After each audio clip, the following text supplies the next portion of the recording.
Você já parou para pensar o quanto somos livres para amar hoje em dia? A verdade é que você pode mandar uma mensagem, um emoji, um vídeo, sem medo. Mas imagine um tempo em que isso era impensável. Um tempo em que o amor precisava se esconder.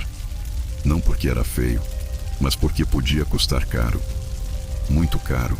Na Idade Média, o amor era uma ameaça, e por isso era vigiado como um crime prestes a acontecer. Se você é novo por aqui, se inscreve agora e deixa o like no vídeo. Isso ajuda o canal a continuar contando histórias que o mundo tentou apagar. E hoje, você vai entender por que durante séculos, o amor não era sinônimo de liberdade, mas de perigo. Vamos revelar o que nunca te contaram sobre as relações medievais. Conselhos que mais pareciam armadilhas, regras absurdas que esmagavam os sentimentos e o verdadeiro preço de desejar alguém. Essa história vai mexer com você, porque talvez você ainda viva sob correntes invisíveis que herdamos desse passado sombrio. Na maioria dos vilarejos medievais, nada passava despercebido. Um olhar mais longo, uma visita fora de hora, uma aproximação inesperada. E pronto. O rumor começava. As pessoas moravam perto umas das outras, e as janelas não tinham cortinas. A privacidade era um luxo reservado aos nobres. O resto vivia sob os olhos atentos de parteiras, padres e vizinhos fofoqueiros. Ninguém amava em paz. Amar era conspirar. E ser pego conspirando significava julgamento. Não era apenas a igreja que reprimia. Era o povo inteiro, movido pelo medo de escândalo e pela fome de punição. Amar alguém fora dos moldes, sem autorização da família, sem aprovação do clero, sem a bênção do costume, era assinar a própria sentença. E o mais cruel, mesmo aqueles que seguiam todas as regras, ainda podiam cair nas garras da desconfiança. Bastava parecer feliz demais para alguém perguntar: o que eles estão escondendo? O amor, nesse tempo, era quase um ato de desobediência civil. Os jovens cresciam ouvindo que o desejo era pecado, que tocar era impuro, que sentir demais era cair em tentação. Mas ninguém falava o que fazer com aquilo que latejava no peito. Então, o coração virava inimigo, e o corpo, uma prisão. Ninguém ensinava a amar. Só ensinavam a temer. E quem ousava sentir, sentia em silêncio. As noites nesses vilarejos eram cheias de suspiros contidos. Muitos escreviam em pedaços de pergaminho escondidos debaixo da palha. Outros falavam sozinhos entre as árvores, como se a floresta fosse o único confidente seguro. Imagine um jovem apaixonado, vigiando o portão de madeira por onde sua amada passava, torcendo para vê-la por 3 segundos, apenas 3, enquanto fingia colher lenha. Essa era a realidade. Um amor que se rastejava nas sombras, mas havia algo ainda mais perverso. Mesmo entre casais permitidos, o amor era vigiado. Um homem e uma mulher podiam estar casados, dormindo lado a lado há anos, e ainda assim eram observados, porque o amor naquele tempo não era visto como construção, era visto como fraqueza. Ame com cautela ou será dominado, diziam os manuais de conduta da época. Amar demais era se tornar escravo do outro, era deixar de ser homem, era ser menos santa. Você percebe? O sentimento mais humano que existe era distorcido até se tornar feio, mas essa distorção tinha um propósito. Quanto mais as pessoas temiam amar, mais se mantinham obedientes. O poder da igreja e dos nobres não estava só nas espadas, mas na capacidade de controlar os afetos. E nesse cenário sufocante, surgiram os primeiros conselhos, não para amar melhor, mas para amar sem ser punido. O primeiro deles era direto e cruel: finja que não sente. Quantas almas se perderam tentando seguir essa ordem? Quantas pessoas envelheceram ao lado de quem não amavam, apenas para evitar um escândalo? Quantos homens engoliram lágrimas ao verem a mulher que amavam ser prometida a outro? Quantas mulheres silenciaram o próprio desejo até se esquecerem de que ele existia? Esse era o peso de viver num tempo onde o amor era um crime sem perdão. E a ironia final: aqueles que menos sentiam eram os mais respeitados. Os frios, os contidos, os que seguiam o script. Eles eram exaltados como exemplos de virtude, enquanto os apaixonados Eram ridicularizados, punidos ou apagados da história. E talvez seja por isso que, até hoje, muita gente sente vergonha de amar, porque a memória desse tempo ainda respira em nós, como um veneno antigo que ninguém percebe, mas todo mundo carrega. Comenta aqui se isso te despertou. Na Idade Média, beijar era um gesto perigoso. Mas o mais estranho é que não era o ato em si que condenava, era a intenção por trás. Podia-se simular um beijo como sinal de respeito, em cerimônias ou entre nobres. Mas um beijo por desejo? Era sinal de fraqueza, de impureza, de descontrole. Por isso, os conselhos dos moralistas diziam: demonstre afeto, mas jamais entregue sua alma. Era permitido parecer, mas não sentir. Essa era a base dos relacionamentos ideais da época. Um teatro onde todos fingiam. Mulheres fingiam ser inalcançáveis. Homens fingiam não se importar. Os mais sábios ensinavam: o segredo é parecer apaixonado o suficiente para seduzir, mas distante o bastante para não se queimar. E assim surgiu o conceito de amor cortês. Uma paixão contida, onde tocar era proibido e sentir demais era um erro estratégico. Nos castelos, isso era levado a extremos. Cavaleiros escreviam poesias para damas que jamais tocariam. Passavam anos devotados a mulheres casadas, vivendo uma paixão platônica que era admirada pela corte, mas mantida sob controle. Porque amar, de verdade, era visto como um risco que não se devia correr. Um risco que podia tirar a sanidade, o status ou até a vida. A frieza virou proteção, a indiferença uma armadura. Mas nos vilarejos, longe dos salões nobres, a dor era mais crua. Jovens apaixonados eram instruídos a ignorar seus desejos. Mães ensinavam às filhas que o amor era perigoso, e pais alertavam os filhos que ceder aos sentimentos podia arruinar uma vida inteira. O beijo ideal era o que nunca acontecia. O toque perfeito era o que morria na imaginação. Uma geração inteira foi treinada para amar com os olhos e calar com a boca. E quando, por acidente, dois corpos se encontravam?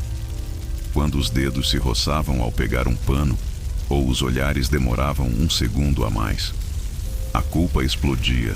Um calor estranho percorria o peito, e junto vinha o medo, a dúvida, o castigo. Não havia espaço para prazer espontâneo.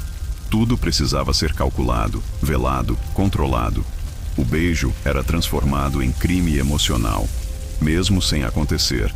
Aos poucos, os relacionamentos deixavam de ser sobre troca e viravam competições de quem sentia menos. O homem que demonstrava ternura demais era chamado de fraco. A mulher que admitia desejo era taxada de indecente. E assim, ambos perdiam, porque o jogo do amor medieval era feito para ninguém vencer. Apenas sobreviver, fingindo não querer, fingindo não sentir, fingindo que amar era só mais uma convenção social. Mas o corpo tem memória, e quando reprimido demais, ele cobra. Muitos começaram a desenvolver doenças estranhas, tremores, insônias, desmaios. Eram chamados de melancólicos. Médicos da época diziam que estavam tomados por humores desequilibrados, mas no fundo eram apenas pessoas sufocadas por uma paixão que não podia sair pela boca, e então se derramava pelos sintomas. E foi nesse clima que surgiram os primeiros tratamentos para o amor excessivo: sangrias, abstinência alimentar, jejuns, confinamento em mosteiros, tudo para tentar curar o desejo. Como se amar fosse doença, como se querer alguém fosse sinal de desequilíbrio. E muitos acreditavam, porque os próprios conselhos de amor da época ensinavam isso. Quem ama demais, perde a si mesmo. E perder-se era o maior medo de todos. Mas nem todo mundo seguia essas regras. Havia os ousados, os insubmissos, aqueles que, em silêncio, desobedeciam, que se tocavam às escondidas, que se beijavam de madrugada, entre sombras, arriscando tudo por segundos de verdade. E eram esses momentos, curtos, intensos, proibidos, que deixavam a vida menos amarga, que mostravam que o amor, mesmo cercado por muros, ainda encontrava brechas. Porque no fim, o que os poderosos mais temiam era isso: que as pessoas descobrissem que amar podia ser mais forte do que obedecer, que um beijo escondido valia mais do que 1000 sermões, que por mais que tentassem controlar, o coração em algum lugar sempre escapava. Se isso ressoou com você, comenta aqui embaixo. Ainda há brechas. Quando o desejo se tornava insuportável e a repressão social já não bastava para conter os corações desesperados, nasciam os pedidos sussurrados aos curandeiros e às bruxas. Eram noites frias, silenciosas, cortadas por passos apressados em direção às florestas. Homens e mulheres iam em busca de poções, fórmulas mágicas que prometiam despertar o amor no outro, quebrar resistências, criar obsessão. Mas o que parecia solução era o início de outra maldição.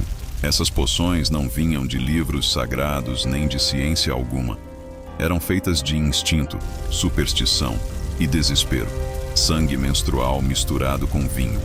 Urina armazenada em potes de barro por 7 dias. Cabelos fervidos com leite de cabra. Flores roubadas de cemitérios. Qualquer ingrediente que, segundo a lenda, carregasse uma parte da essência da pessoa amada, ou do próprio desejo. Um gole e o feitiço estaria lançado. Pelo menos era o que prometiam. Muitos tomavam essas misturas às escondidas. Outros as ofereciam disfarçadas, numa bebida, num pão, num beijo molhado. Mas nem todos os corpos reagiam da mesma forma. Alguns ficavam letárgicos, outros violentos. Há relatos de homens que enlouqueceram após beber a poção. Mulheres que desmaiaram, vomitaram sangue ou entraram em transe. Mas isso não impedia ninguém, porque quando o amor era impossível, qualquer risco parecia pequeno demais. E entre os becos surgiam os mercadores do amor em frascos. Pessoas que viviam do desespero alheio. Vendiam soluções para paixões não correspondidas, casamentos sem desejo ou amantes que se afastavam. Diziam ter a gota do encanto, o toque da fidelidade, a essência da paixão. E cobravam caro. Não em moedas, mas em promessas, em segredos, em pequenos pedaços de alma.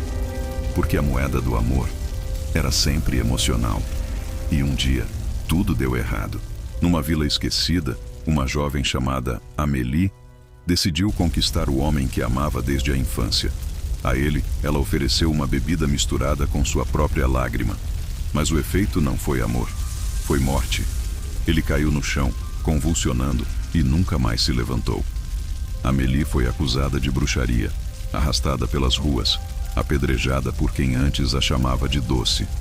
E assim, mais uma história de amor virou lenda. E punição. Esse caso espalhou medo por toda a região, mas não impediu ninguém. Só mudou a forma de buscar as poções. Ao invés de visitar bruxas, passaram a escrever cartas pedindo receitas. Começaram a enterrar objetos nos campos, à meia-noite, esperando que a terra entregasse o segredo. Porque quando o desejo é proibido, ele não morre. Ele se transforma. E o amor, na Idade Média, se disfarçava de feitiçaria para continuar existindo. O que ninguém dizia, o que ninguém ousava admitir, era que essas práticas nasciam da solidão, da falta de escolhas, da ausência de afeto genuíno. Pessoas imploravam por mágica porque sabiam que, se dependessem apenas do mundo real, jamais seriam amadas de volta. Era menos sobre controle e mais sobre sobrevivência emocional. O feitiço era só uma tentativa de ser visto, de ser tocado, de ser importante para alguém. E, ironicamente, os mesmos que compravam poções condenavam os outros por usá-las. Homens ricos puniam camponesas por enfeitiçarem seus filhos. Esposas ciumentas acusavam rivais de bruxaria. Padres falavam contra essas práticas, mas em segredo procuravam receitas para manter fiéis ao seu redor. A hipocrisia reinava, o amor era vigiado, mas a manipulação era socialmente aceita, desde que bem disfarçada. A virada vem quando você entende que essas poções, por mais bizarras que pareçam, são reflexos daquilo que ainda vivemos. Hoje, não misturamos sangue em vinho, mas quantas vezes usamos palavras como isca, silêncios como castigo, indiferença como truque? Continuamos tentando forçar sentimentos, conquistar quem não nos quer, moldar relações com técnicas e estratégias. A diferença é que agora chamamos isso de dinâmica emocional, mas no fundo é o mesmo feitiço, com outra embalagem. Então, da próxima vez que você se perguntar por que certas relações te sugam, te manipulam, te iludem, lembre-se de Amélie, do vinho envenenado, da ânsia de ser amado a qualquer custo. Talvez o que mais assusta nessa história não seja a poção, mas o que ela revela sobre nós. A repressão medieval ao amor não se limitava a conselhos e venenos. Quando o controle emocional já não bastava, ele tomava forma física, dolorosa, fria e literal. Surgiam os cintos de castidade, artefatos de metal pesados, trancados com chaves que pertenciam a maridos, senhores ou líderes religiosos. Eram colocados sobre os corpos de mulheres, muitas vezes desde jovens, para garantir que seus desejos jamais escapassem sem permissão. E ali começava a prisão silenciosa de quem amava, dentro de grades invisíveis. Esses cintos não eram apenas objetos de tortura disfarçados de moralidade. Eles representavam um pacto perverso. O corpo da mulher não lhe pertencia.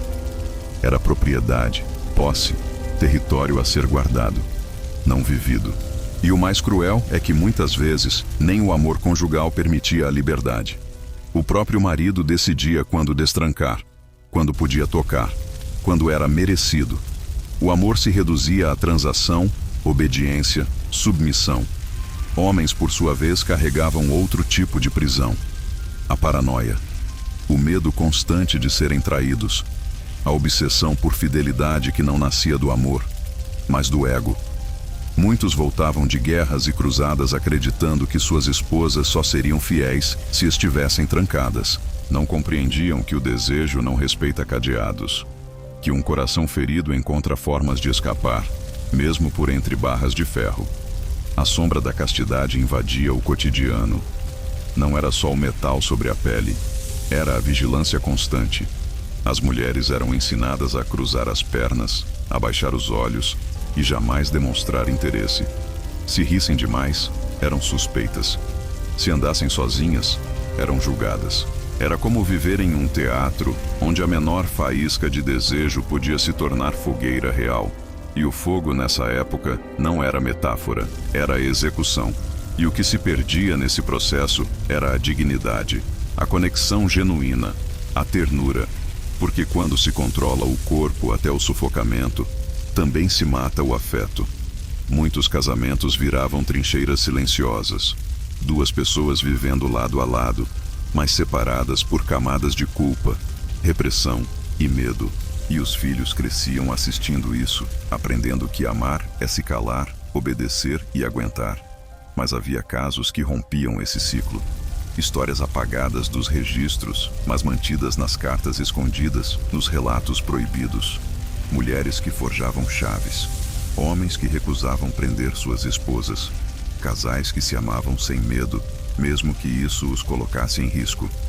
Essas histórias não viravam lendas, viravam punições, mas sobreviviam nos sussurros da memória oral.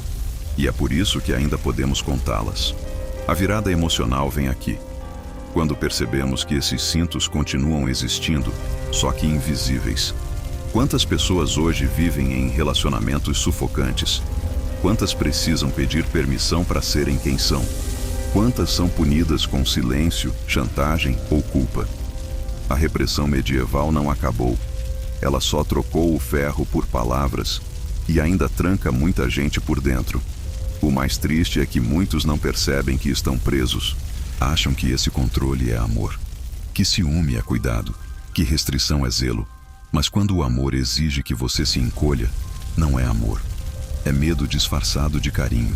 E talvez seja a hora de questionar quantas chaves foram entregues a outras pessoas e quantos cadeados você mesmo colocou em si, achando que era o certo. Então, da próxima vez que você sentir que precisa se esconder para ser aceito, lembre-se dos cintos de castidade. Lembre-se do peso invisível que aprisiona mais do que qualquer metal. Lembre-se de que o amor verdadeiro não tranca, não vigia, não ameaça. Ele liberta. Quando o toque era proibido e os olhares vigiados, restava o papel. Na Idade Média, a escrita se tornou o único espaço onde os amantes podiam ser sinceros. Cartas não eram apenas mensagens. Eram confissões, promessas, suspiros que não podiam ser ditos em voz alta. Escondidas sob pedras, costuradas nas bainhas das roupas, ou entregues por mãos silenciosas de crianças, essas cartas eram a alma do amor escondido. Palavras rabiscadas com medo, mas cheias de vida. Não era fácil escrever. Muitos eram analfabetos, e mesmo os que sabiam temiam ser descobertos.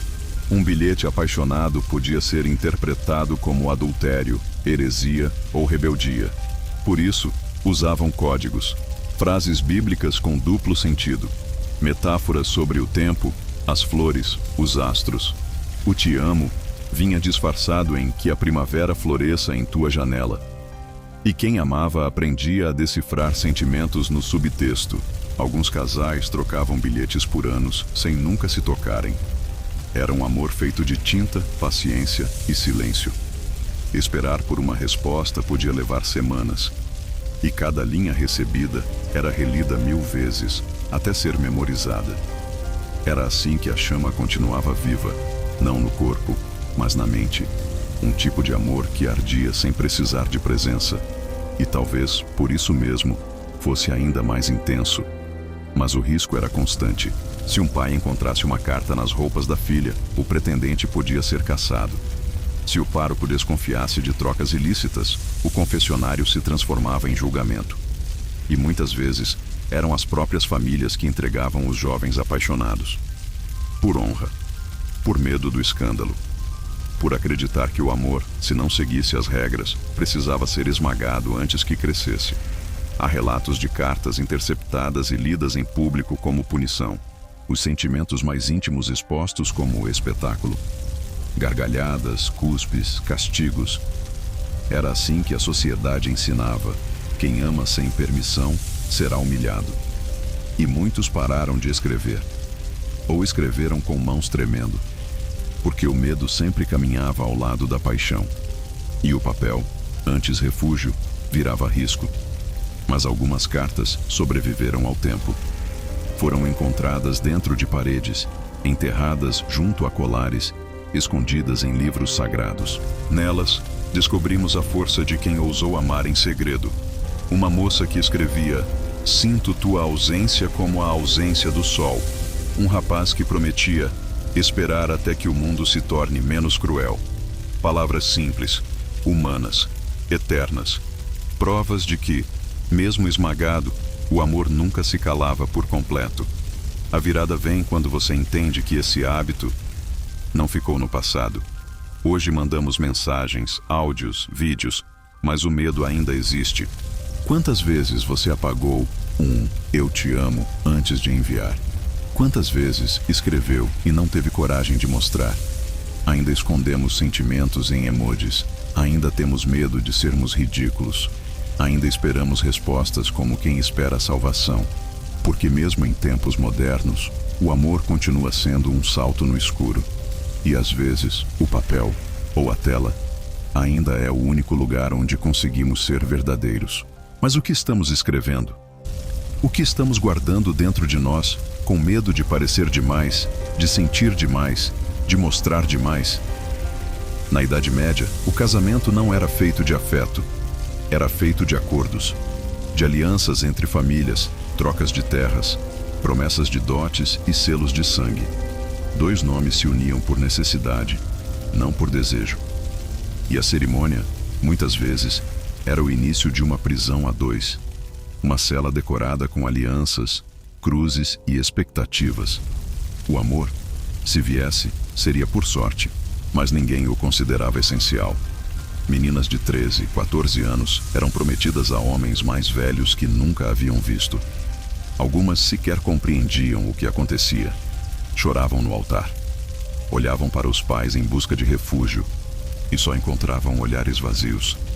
Porque naquele tempo, obedecer era mais importante do que sentir. E casar era o destino inevitável de qualquer mulher, mesmo que o coração gritasse por outro caminho. os homens também sofriam. Muitos eram obrigados a se unir a mulheres escolhidas por seus clãs, não por suas almas, e viviam o resto da vida entre a fidelidade forçada e os sonhos abafados. O que restava para ambos era a resignação. O é assim mesmo.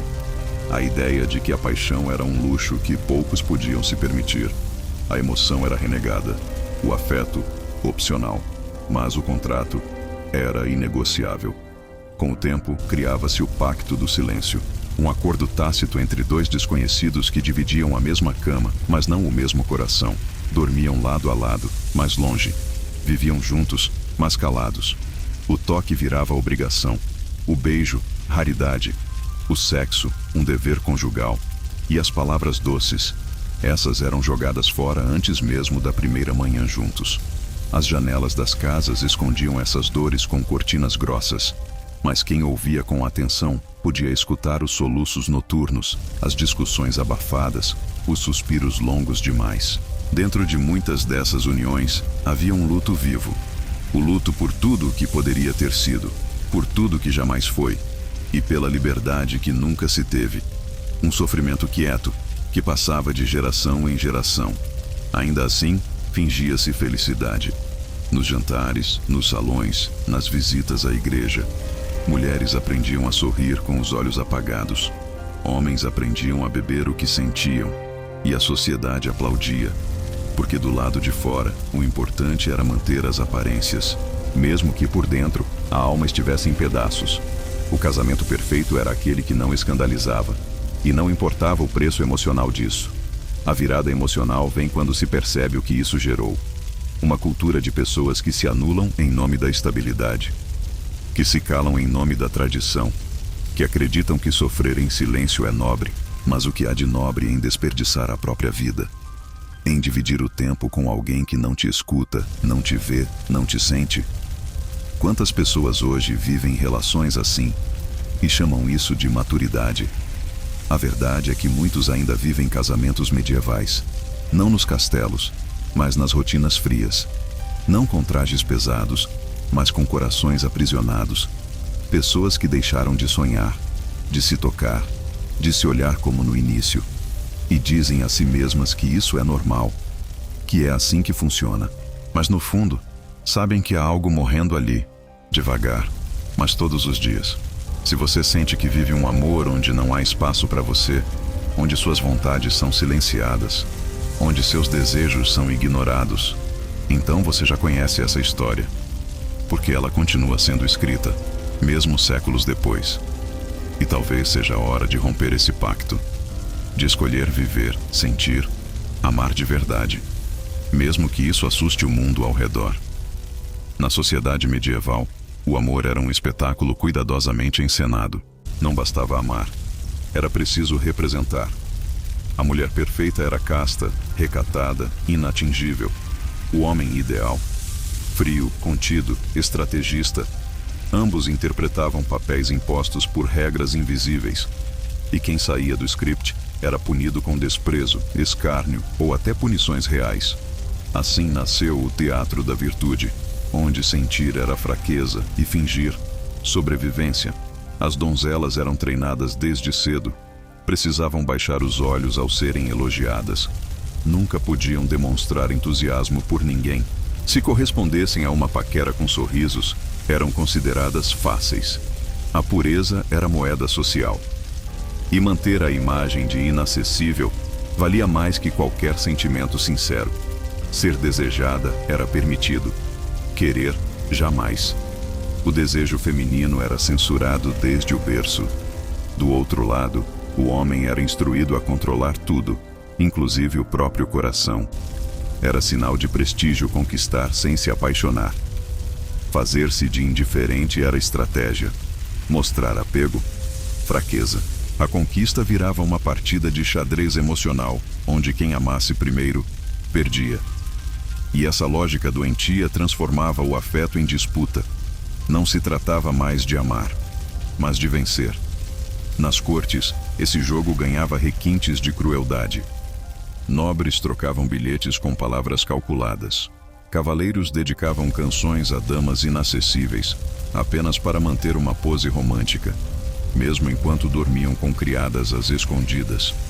Tudo era aparência, nada era real. O amor era ritualizado, encenado, embalado em palavras doces que escondiam o vazio de conexões autênticas. Aqueles que ousavam ser sinceros demais quebravam o encanto, eram vistos como tolos. Como ele pôde se declarar tão cedo? Diziam. Como ela pôde dizer o que sente sem rodeios? E assim, os que falavam com o coração eram ridicularizados. A sensibilidade virou motivo de riso. A transparência, motivo de desconfiança. No teatro da virtude, a honestidade era o erro imperdoável. Mas havia algo mais perverso.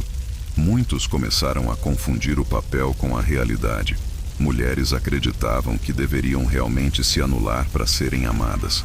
Homens acreditavam que amor de verdade só existe quando a outra parte sofre por ele. E sem perceber, o jogo emocional virou regra de vida.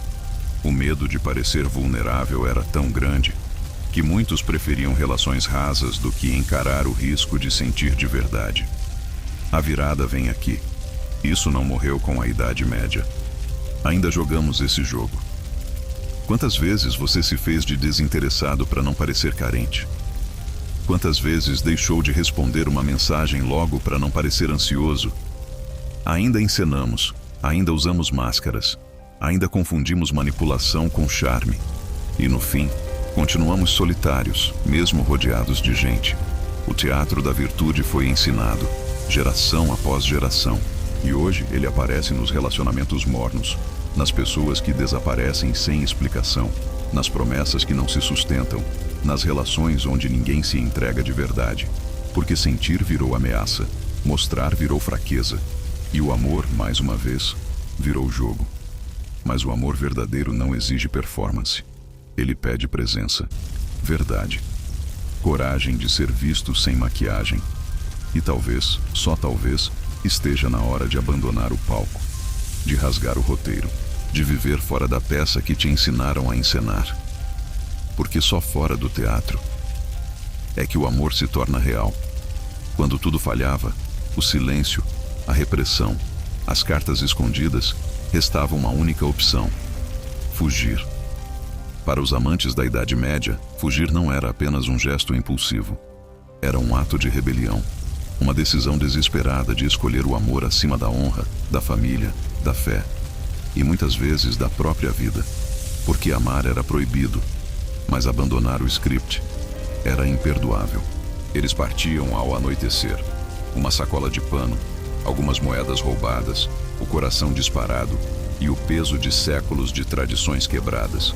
Corriam por trilhas escondidas, por matas fechadas, se guiando pela intuição e pelo desejo. Cada passo era um risco. Soldados podiam interceptá-los, camponeses podiam denunciá-los, os próprios pais podiam caçá-los. E mesmo assim, eles iam, porque não amar já era morte. Muitos fugiam para conventos abandonados, ruínas de castelos, cavernas nas montanhas. Viviam escondidos entre ratos, frio e fome, mas juntos. Era a única forma de existirem sem máscaras. Trocaram o conforto da mentira pela dor da verdade. E mesmo assim, quando se olhavam nos olhos, havia alívio, havia paz. Porque pela primeira vez, podiam simplesmente ser, sem código, sem medo, sem teatro. Alguns viravam lenda, como o casal de Saint-Hilaire, que viveu 30 anos numa gruta, ou os dois irmãos de sangue que fugiram juntos e foram mortos na praça da vila. Sim, mortos. Porque a sociedade medieval não perdoava transgressões amorosas. O amor fora das regras era tratado como crime. E muitas vezes o castigo era público, exemplar, cruel. Era preciso mostrar. Quem desafia o sistema, morre. E ainda assim, muitos continuavam tentando. Porque o medo de uma vida sem amor era maior do que o medo da morte. Essa é a virada brutal. Naquela época, o amor clandestino não era apenas paixão. Era resistência, era grito, era revolta. Era a última chama acesa em uma época de escuridão. E os amantes fugitivos eram os únicos que escolhiam o coração, acima da obediência. Mas nem todos conseguiam escapar. Alguns eram capturados dias depois, outros traídos por quem prometeram confiança. E aí vinham as separações forçadas, os casamentos arranjados às pressas, os exílios, homens enviados para longe, mulheres enclausuradas em mosteiros, o amor esquecido à força, e, para muitos, o resto da vida era vivido como se estivessem mortos por dentro. Mesmo assim, algumas almas resistiam. Escondiam bilhetes nos livros sagrados, cantavam músicas cifradas nos campos, chamavam seus filhos com nomes que homenageavam o amor perdido.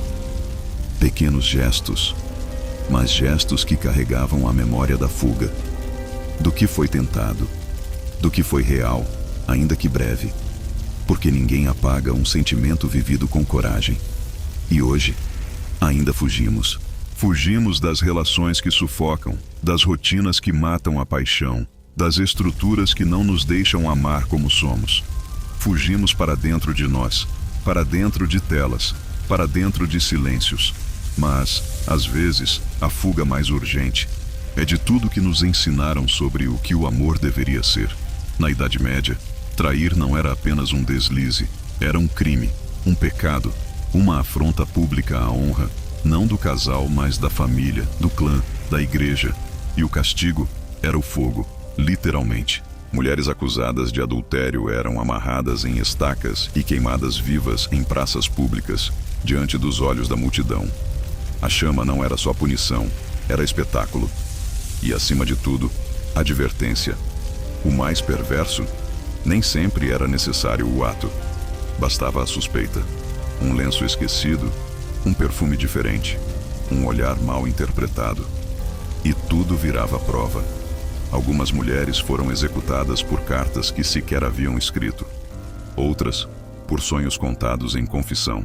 O adultério, naquele tempo, era menos sobre traição real e mais sobre o controle absoluto dos corpos, principalmente o feminino. Já os homens nem sempre recebiam o mesmo destino. Em muitos casos, escapavam com multas, penitências ou exílio. A balança da justiça era inclinada, carregada de misoginia.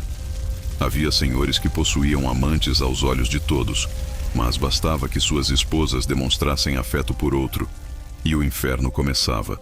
O adultério era crime quando cometido por quem não tinha poder. E mesmo assim, acontecia. Porque o desejo é uma força antiga. Porque o afeto proibido tem gosto de liberdade. Muitos homens e mulheres traíam não por malícia, mas por sobrevivência emocional. Por se sentirem invisíveis. Por precisarem se lembrar de que ainda podiam ser amados. Por saudade de si mesmos. Mas a sociedade não se importava com motivos. Só com condenações. A virada vem quando percebemos que muitas dessas punições nasceram de vingança, de vizinhos invejosos, de maridos paranoicos, de padres que confundiam zelo com poder. O amor virava moeda de chantagem, ferramenta de controle, e por trás das fogueiras havia sempre uma história de medo. O medo de que alguém escapasse da regra, de que alguém ousasse amar à sua maneira. Há registros de mulheres que, mesmo inocentes, foram entregues pelos próprios pais. Antes morta do que desonrada, diziam, como se a honra valesse mais que a vida. Como se a vida sem liberdade fosse digna de ser vivida. E enquanto as chamas subiam, enquanto a pele queimava e o coração gritava por justiça, o público aplaudia. Porque a crueldade, quando travestida de moral, sempre encontra plateia.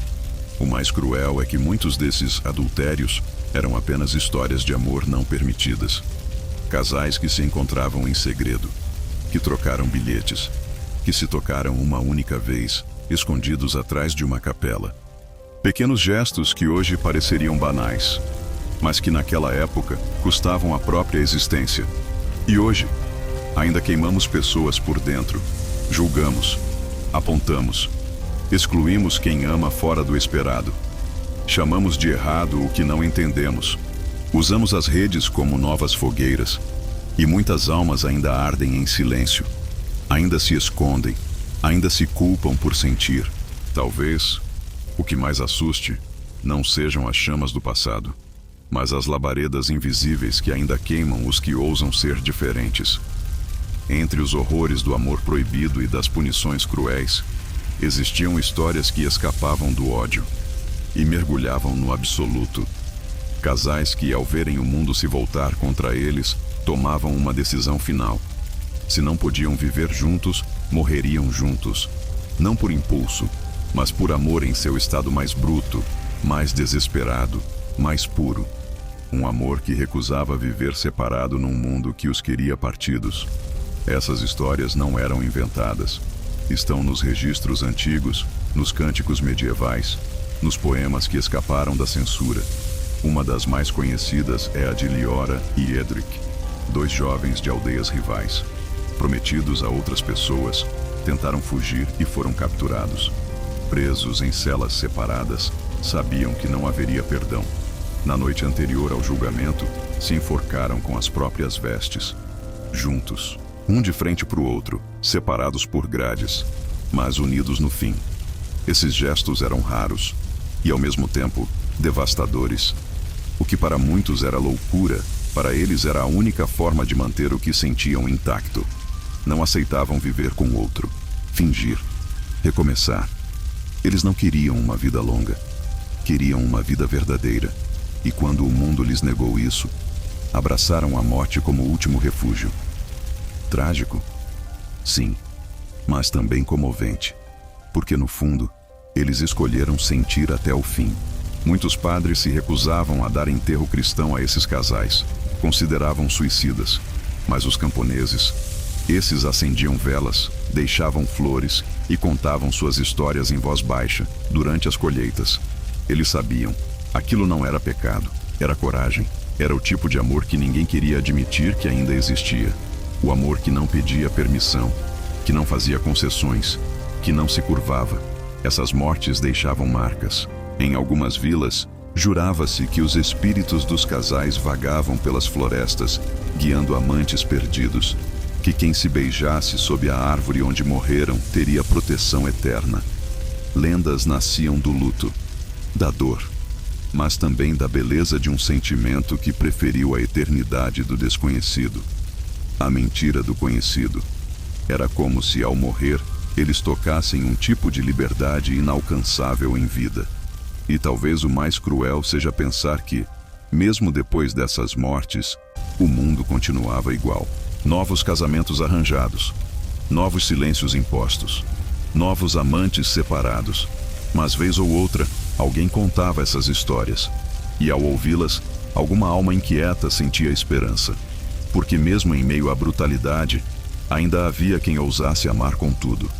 A virada emocional vem aqui. Não se trata de romantizar a morte, mas de reconhecer o quanto negar o amor pode matar por dentro. Quantas pessoas hoje continuam vivas, mas vazias? Quantas aceitaram a mentira em nome do conforto? Quantas enterraram seus sentimentos ainda em vida? Esses casais, ao escolherem morrer juntos, nos mostram o oposto.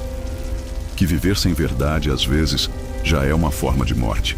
E é por isso que suas histórias resistem ao tempo. Porque não são sobre final feliz. São sobre final honesto, sobre amar até onde é possível. E quando não for mais, não aceitar menos. Porque há amores que não se dobram, não se moldam e não sobrevivem de qualquer jeito. Eles precisam ser inteiros, ou não são. Quando tudo precisava ser dito em silêncio, o amor medieval encontrou formas criativas de resistir. Sem poder escrever livremente, sem poder falar ou tocar, as mulheres criaram códigos invisíveis para comunicar o que sentiam. Bordavam símbolos em lenços, escolhiam flores com significados secretos, misturavam perfumes com intenções escondidas, e nesses pequenos gestos, deixavam mensagens que só os olhos atentos conseguiam decifrar. Um lenço com margaridas bordadas dizia lealdade. Uma rosa invertida significava te espero em segredo. Lavanda no pescoço era convite sutil para um encontro. Um véu com linhas cruzadas indicava não posso falar, mas estou sentindo. Era uma linguagem ancestral, quase mágica, onde cada ponto de costura carregava mais emoção do que 1000 palavras. Porque quando o amor é vigiado, a criatividade vira resistência. As mulheres, vistas como frágeis e passivas, se tornavam estrategistas da emoção. Aprenderam a usar a arte e os sentidos como armas sutis.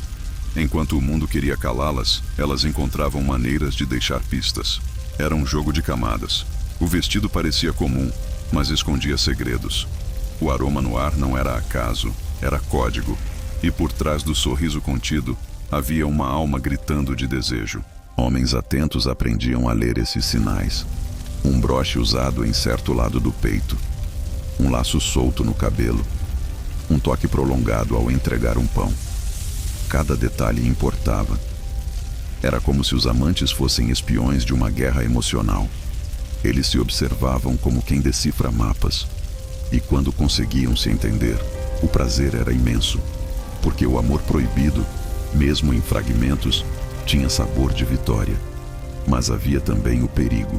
Se alguém fora da mensagem decifrasse o gesto errado, o castigo podia ser imediato.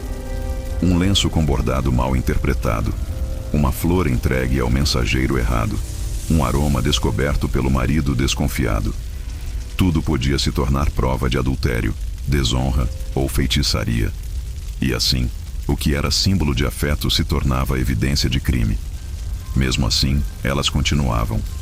Porque o silêncio completo era insuportável. Porque sentir e não poder expressar é como afogar-se com os olhos abertos. E o bordado, o perfume, o gesto, ainda que pequenos, eram janelas para respirar. Pequenas rebeldias contra um sistema que queria apagar o feminino, o sensível, o espontâneo. Elas não tinham voz, mas tinham arte. E pela arte, o amor sobrevivia. A virada aqui é perceber que ainda fazemos isso hoje. Escondemos sentimentos em stories, em músicas compartilhadas, em roupas escolhidas a dedo. Um emoji, um bom dia, enviado só para uma pessoa. Um olhar de 2 segundos a mais. Continuamos codificando o que sentimos. Por medo, por orgulho, ou por um costume ancestral de nunca dizer tudo. Como se amar com clareza fosse perigoso demais. Mas será que precisa ser assim? Será que não carregamos essas mensagens ocultas porque ainda tememos amar de peito aberto? Será que as correntes da Idade Média não se romperam totalmente e apenas trocaram de forma? Ainda vestimos armaduras, ainda disfarçamos o que sentimos. E no fundo, ainda desejamos ser decifrados por alguém que veja além da superfície. Quando todos os caminhos estavam fechados, quando amar era perigoso, tocar era pecado e escrever podia ser sentença, restava Deus, ou ao menos aquele que falava em seu nome. O confessionário se tornava para muitos o único lugar onde o coração podia ser aberto, mas não com leveza, com medo, com vergonha, com o peso de séculos dizendo que o desejo era sujo e que o amor fora das regras era maldição. Mulheres ajoelhavam-se diante de padres e, em voz baixa, contavam aquilo que nunca ousaram dizer a ninguém. Padre, sonhei com ele. Padre, senti vontade de tocá-lo. Padre, estou casada, mas meu coração está em outro lugar. E o padre, atrás da grade de madeira, ouvia, às vezes em silêncio, às vezes com repreensões, em outras com interesse, perigoso, porque nem todos estavam ali para salvar almas. Alguns usavam essas confissões como munição, anotavam, espalhavam, ameaçavam. Outros se aproveitavam da fragilidade de quem confessava para controlar, seduzir, manipular. O confessionário, que deveria ser sagrado, se tornava palco de traições espirituais. E o que era desabafo virava arma. O amor, mais uma vez, era punido, não por suas ações, mas por sua existência. E mesmo quando o padre era honesto, o castigo vinha em outra forma. Penitências. Uma semana sem falar. Um mês em jejum. Dezena de orações por cada pensamento impuro. Caminhadas de joelhos. Tapas com cipó. Era como se, para continuar amando, fosse preciso pagar com dor. Como se sentir fosse falha de caráter. E muitos acreditavam, porque haviam sido ensinados que o coração era um inimigo disfarçado. Homens também confessavam, mas de outro jeito. Em vez de vulnerabilidade, usavam linguagem dura, seca. Diziam que haviam pecado com os olhos, que haviam se deixado cair, que estavam tentados. e esperavam absolvição não por arrependimento, mas por medo, porque o inferno era promessa constante, porque amar errado era pular num abismo eterno. A virada emocional está aqui. Muitos saíam do confessionário ainda mais perdidos. Tinham desabafado, mas não se sentiam compreendidos. Tinham buscado perdão, mas não encontraram acolhimento. E pior, saíam com a sensação de que amar era errado, que talvez o problema estivesse neles, que algo no seu íntimo era sujo, deformado. A confissão virava culpa eterna, um peso que nem o tempo tirava. E essa culpa passou por gerações. Quantas pessoas hoje ainda sentem vergonha de amar? Quantas carregam o medo de desejar? Quantas acham que sentir demais é motivo de punição? O confessionário mudou de forma. Hoje ele é terapia mal feita, é conversa abafada, é julgamento entre amigos. Mas a dor de não ser aceito por sentir, essa permanece. Por isso, muitos preferem o silêncio. Preferem calar a alma a se verem despidos num lugar que promete salvação, mas entrega condenação. E o amor, sufocado de novo, se transforma em solidão crônica, em ansiedade disfarçada, em vida vivida pela metade. O coração segue batendo, mas se encolhe e espera, talvez por um dia onde possa se abrir sem ser julgado. Em meio a tanta repressão, silêncio e culpa, o amor começava a apodrecer por dentro. Quando o sentir era proibido e o desejo não podia ser vivido nem dito, ele se transformava. Em vez de ternura, surgia o controle. Em vez de admiração, o ciúme. E o que antes era amor, agora se vestia de obsessão. Uma doença emocional que ninguém reconhecia, mas todo mundo alimentava. Homens seguiam mulheres pelas vielas, guardavam objetos pessoais, arrancavam mechas de cabelo, colecionavam pedaços de roupas como se fossem relíquias, juravam amor eterno, mesmo sem terem trocado uma palavra. E se eram rejeitados, diziam que foram enfeitiçados. Ela me lançou um feitiço, alegavam, tentando justificar a própria loucura. Mas não era feitiço, era possessão emocional, nascida do vazio. Mulheres, sufocadas por casamentos frios, também enlouqueciam. Algumas preparavam venenos discretos para rivais. Outras mutilavam a si mesmas por atenção. Há relatos de esposas que simularam doenças para manter os maridos próximos. Porque, em um mundo onde o afeto era escasso, até a dor virava forma de ligação. A obsessão se camuflava de cuidado, de proteção, de apego. Mas, no fundo, era só desespero disfarçado. A linha entre amor e loucura era tênue e quase sempre ultrapassada. Poemas se tornavam ameaças, toques viravam prisões, bilhetes de paixão viravam ordens, e ninguém percebia, porque o amor idealizado naquela época já era, por si só, desequilibrado. Um amor que não permitia liberdade, não aceitava falhas, não suportava recusa. Não era amor, era dominação emocional. Uma prisão construída com flores e promessas falsas. A virada vem quando percebemos que isso não ficou no passado. Ainda hoje confundimos paixão com obsessão. Ainda achamos bonito quando alguém diz: "Não consigo viver sem você". Ainda romantizamos ciúme, controle, vigilância. Quantas músicas falam de amar até a morte? Quantos filmes mostram perseguição como prova de entrega? A verdade é que herdamos esse amor medieval deformado e chamamos de normal. Mas não é. Amar não é perder o juízo. Não é invadir, exigir, sufocar. Amar é deixar o outro respirar. É olhar com presença, não com posse. É se alegrar com a liberdade do outro, não temer por ela.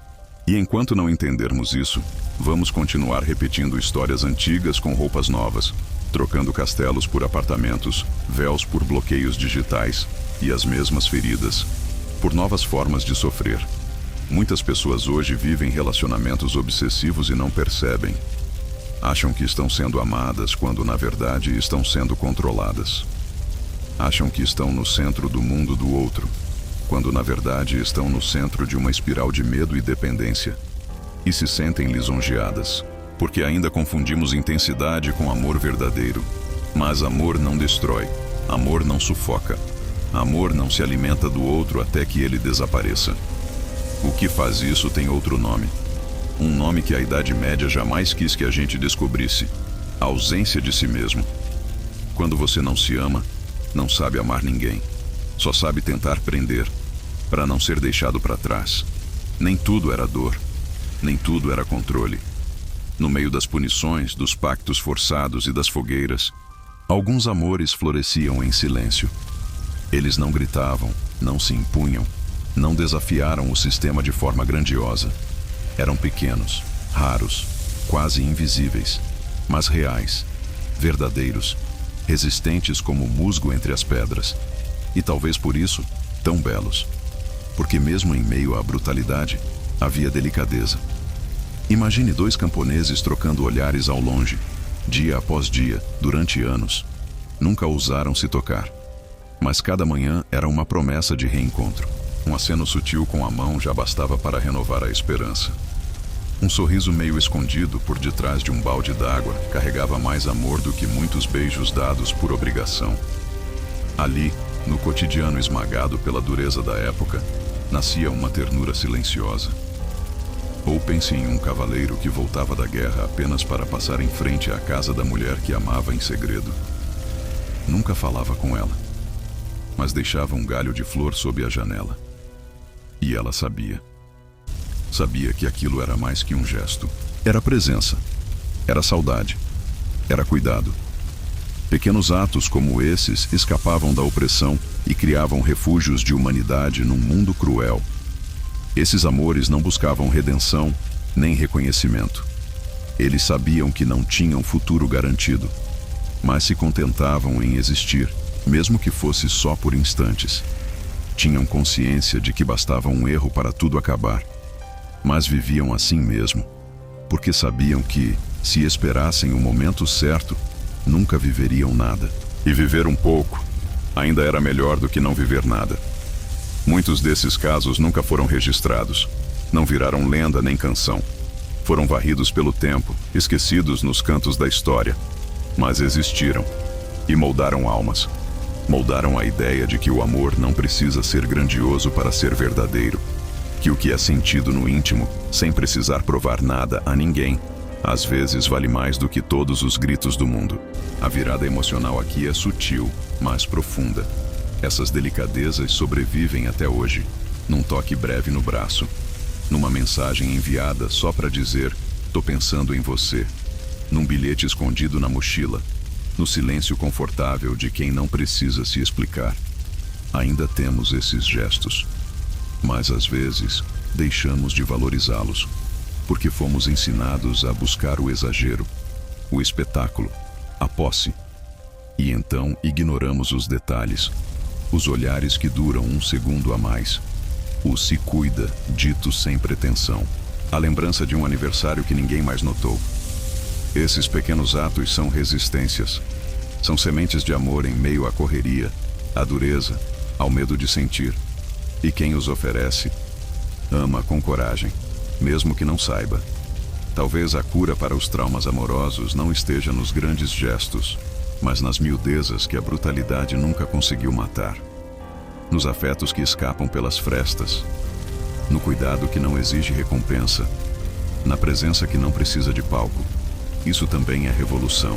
Amar com gentileza num mundo frio é talvez o maior ato de rebeldia possível.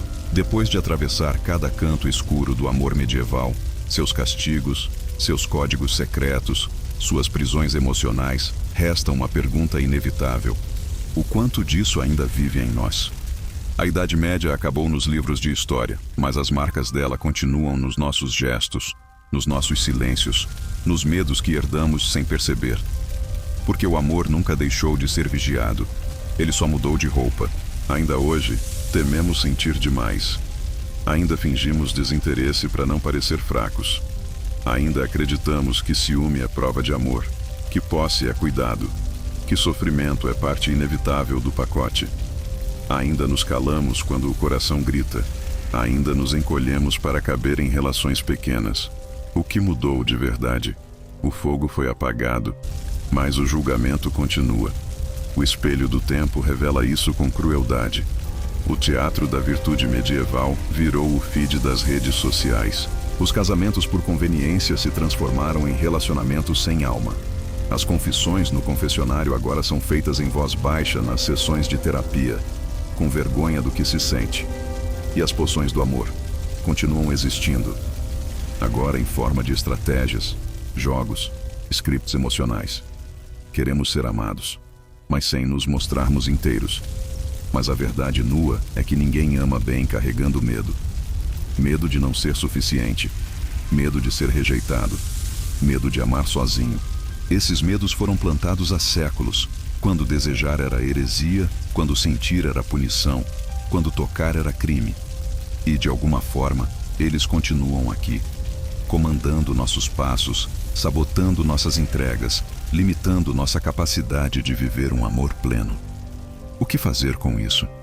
A resposta talvez esteja nos pequenos gestos de coragem que vimos ao longo dessa história, nas cartas escondidas, nos bordados secretos, nos olhares trocados entre a dor e a esperança. Talvez seja a hora de escrever nossas próprias cartas, não com pena, mas com presença, não escondidas, mas conscientes. Amar com verdade, com inteireza, com risco, mesmo que doa, mesmo que o mundo não entenda. Porque no fim, o amor que vale a pena não é aquele que se encaixa. É aquele que transborda com respeito, cresce com liberdade e se reconhece com calma. Amar com leveza é um dom, mas também uma escolha. E para isso, é preciso romper com séculos de culpa, medo e repressão. É preciso parar de repetir histórias escritas por outros e começar a viver a sua. Que esse vídeo não seja só uma viagem ao passado, mas um espelho. Que você se enxergue nele, que reconheça onde ainda está preso, onde ainda se esconde, onde ainda acredita que amar precisa doer. Que você olhe para tudo isso com compaixão, não para voltar atrás, mas para seguir diferente. Se isso tocou você, se alguma parte dessa história te acordou por dentro, comenta aqui. Eu tô aqui. E se você conhece alguém que também ama em silêncio, compartilha esse vídeo com ele. Nos vemos nas próximas sombras da história. Até lá.